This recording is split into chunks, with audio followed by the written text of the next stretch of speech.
Hello guys, let's sit back and enjoy today's video, in which we will talk about live sporting events returning.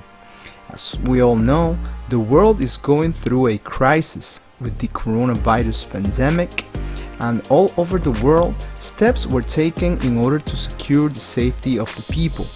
Among these measures taken was social distancing, and thus it marked the unconditional shutdown of all sporting events. By the way, if you like the content on the channel, please consider liking the video and subscribing, which will be massively appreciated, as I strive to keep bringing more content like this every week. In other videos on this channel, I've talked about some of the planning different sports leagues have been preparing in order to reopen all sporting events. And so far, all of the plans are based on keeping the social distancing, so that means no spectators and a limited amount of staff on site. Only the essential personnel will be allowed.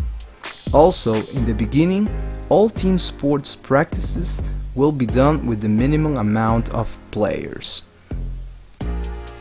Leagues in Europe, which has been hit very hard by the pandemic, are especially careful about the steps taken to reopen their sporting events.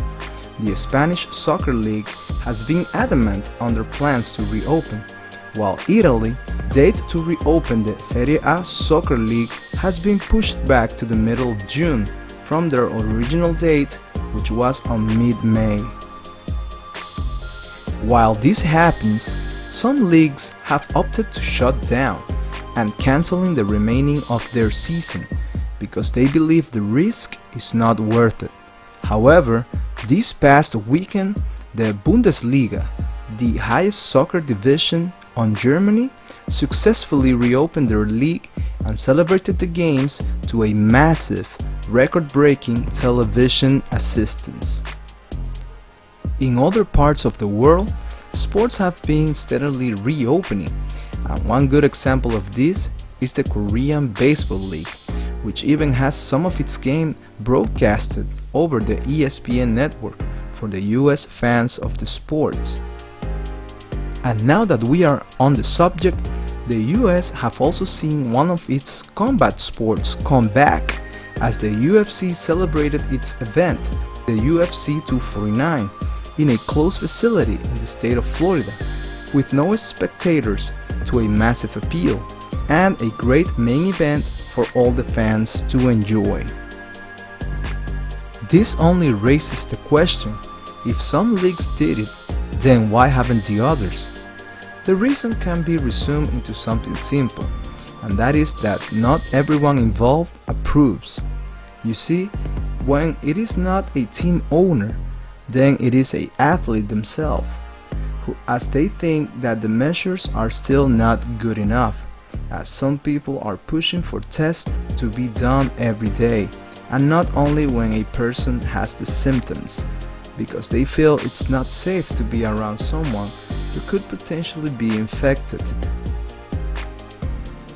Other athletes are also worried that the plans are not taking in consideration those players who have a pre-existing condition, who are more susceptible to get the virus.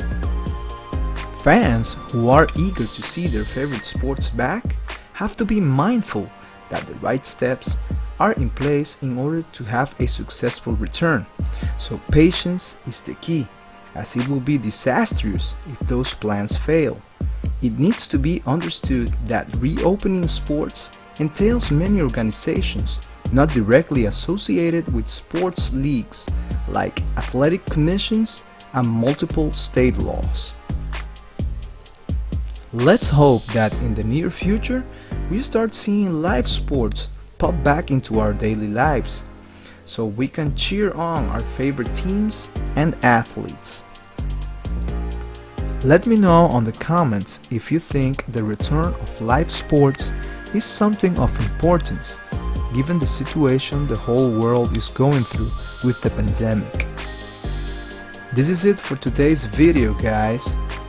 I really hope you enjoy it. See you in the next one, and remember, have a nice day.